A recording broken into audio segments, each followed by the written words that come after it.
நான் இன்னொருத்தன் கையில எல்லாம் போய் சம்பளம் வாங்கி வாழ மாட்டேன். என் சொந்த கையில தான் நிற்பேன். எனக்கு நான் தான் முதலாளி.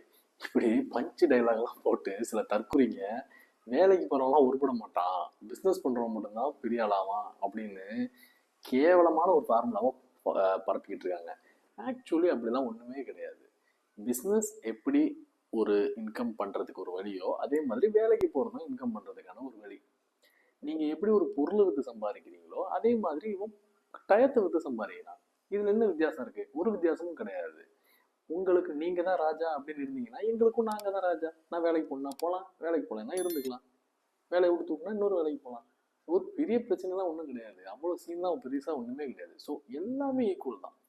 இந்த ட்ரெண்டுக்காக ஒரு இதுக்காகலாம் பேசுறவங்கலாம் தயவு செய்து நம்பாம, உழைச்சி வர்ற எல்லா காசும் நல்ல காசு தான். உழைச்சிங்கன்னா கண்டிப்பாக பெரிய ஆள் ஆவீங்க. What ever way it is. நான் உங்கள் பாலா, பாலாவின் பார்வையில் வந்து